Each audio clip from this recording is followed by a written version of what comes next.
Sector privado, las propuestas que presentaron recientemente los candidatos a la presidencia de la República. Nos acompaña Raúl Rodríguez Márquez, vicepresidente nacional de Canacintra. ¿Qué tal, Raúl? Bienvenido. Hola, Susi, qué gusto saludarte. Buenas tardes. Igualmente, pues, ¿cómo viste estas propuestas? Las de Andrés Manuel López Obrador ya eran muy parecidas a lo que veníamos escuchando desde hace 15 años, ¿no?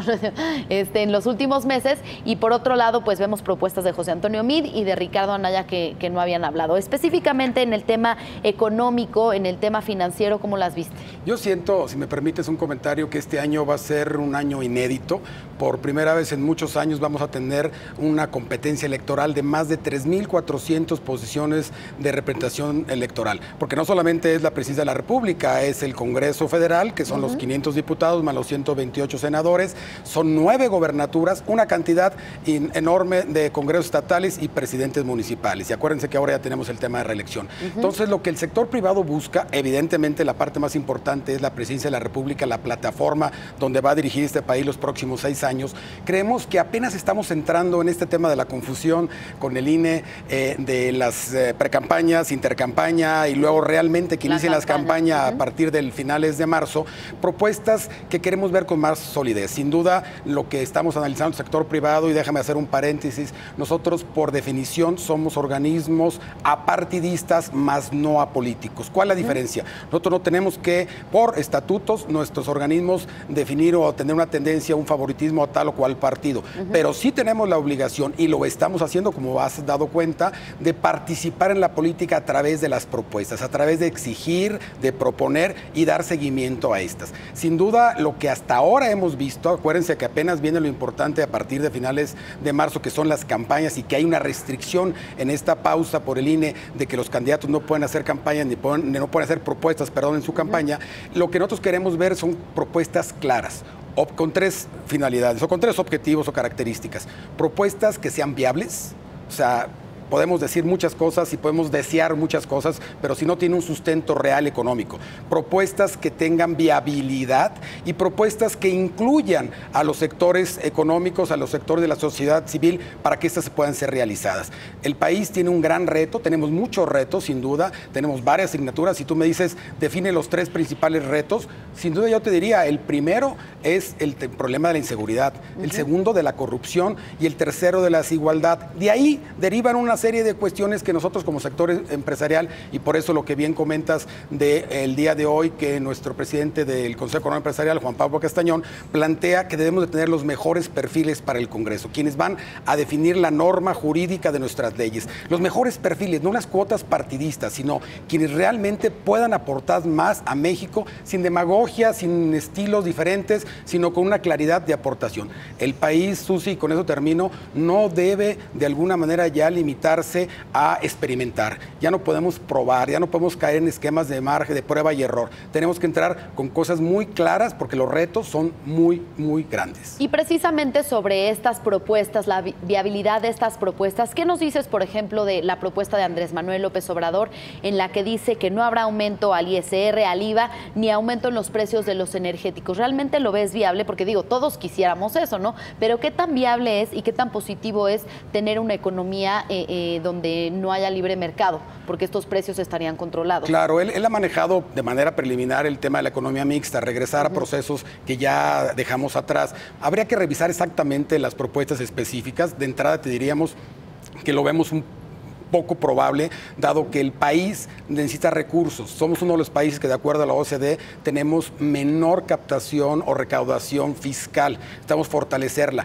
¿Qué figuras debe ser? Habrá que analizarse. Lo que no podemos caer es un esquema fácil de decir no habrá impuestos, no va incremento en los actuales, no va nuevas figuras, incrementos acá y vamos a llevarlo a cabo de ahorros. Creo que eso no es real. Creo que debemos manejar un equilibrio. Pero esas propuestas vendrán en el futuro y es lo que estamos haciendo dentro del Consejo Económico Empresarial, todos los organismos que lo conformamos, manejando un catálogo de propuestas a los candidatos en diferentes sectores, en el fiscal que lo acabas de decir, en el de salud, en la infraestructura, en la educación y otros más, para saber de manera específica cuál es la contrapropuesta o la propuesta de los candidatos en estas asignaturas, pero de manera muy específica, y generar mesas de trabajo para analizar estas propuestas. Podemos decirla de manera muy general, como algún candidato dice, un ingreso de una renta universal, y dónde lo vas a fondear, dónde vas a ver, o algunos otros más que dicen otro tipo de cosas que en campaña suenan interesantes, pero que en la realidad no son viables, o con qué lo vamos a sustentar.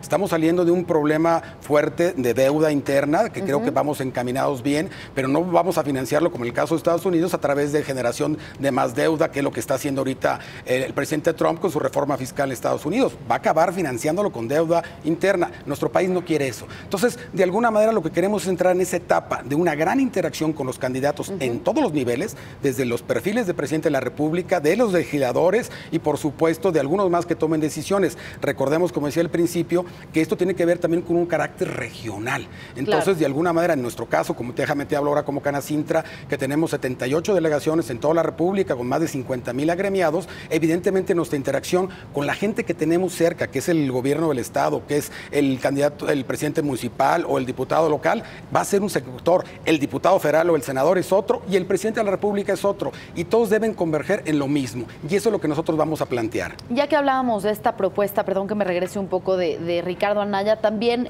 ¿cuál ha sido su postura en cuanto a la propuesta preliminar de José Antonio Meade sobre el Registro Nacional de Necesidades, que es un poco el mismo enfoque social? Sin duda. Creo que es importante, debemos de conocerla más, lo escuchamos este domingo de manera muy general. Creo que ahorita, insisto, no está permitido generar un desglose o desagregar la propuesta. Entiendo que lo que se busca es tener un inventario de necesidades en el sector social, el sector económico, hablando en temas médicos, en temas de salud, etcétera, etcétera. Creo que es importante el hecho de segmentar. Él tiene una estructura, un pensamiento con una estructura muy clara, muy pragmática, de dividir las partes de los problemas para ir atacándolo de esa manera. No es lo mismo ver los problemas de educación que los problemas de salud, que los problemas de infraestructura.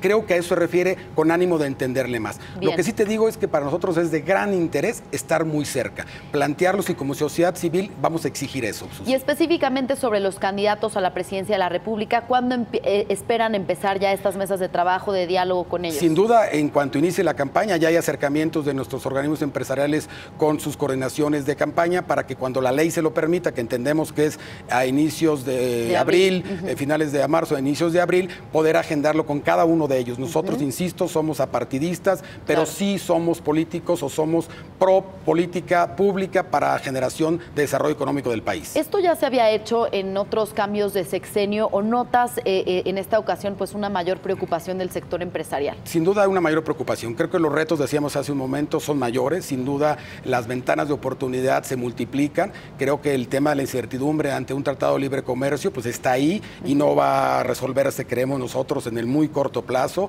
Hay un tema de una reforma fiscal en Estados Unidos que al implementarse sin duda va a afectar a nuestro desarrollo económico, y tendrá que haber una reforma fiscal que plantee la nueva administración y así un marco normativo en diferentes sectores. Entonces, por eso creemos nosotros que es muy importante. Oye, ¿y cómo vieron, ahora ya que hablamos del sector empresarial y los candidatos, cómo vieron esta declaración el día de ayer de Alfonso Romo en cuanto a la postura de Andrés Manuel López Obrador sobre la reforma energética, en la que dice que ya revisó los contratos, vio que son benéficos para el país, para la economía, entonces no va a echar para atrás la reforma energética? Creemos que es una máxima general y de orden universal. En lo que está haciéndose bien debe continuar, lo que no se debe de corregir, y yo creo que lo que no debemos de caer es en el populismo, decir que todo lo que se ha hecho hasta el momento está mal y de aquí para adelante vamos a construir el país. Creo que es un gran error de nuestros políticos a veces, que el país se reinventa cada 6 años, ¿no? Por supuesto, estoy totalmente de acuerdo contigo, Raúl. Muchas gracias por venirnos a compartir esta información. Creo que es muy importante este cabildeo que haga el sector empresarial, sea quien sea el candidato que vaya a ganar la presidencia, muy importante, sobre todo por la economía de nuestro país. Muchas gracias por platicar con nosotros. Gracias, y gusto saludarte. Gracias, Raúl Rodríguez, vicepresidente nacional de Canacintra.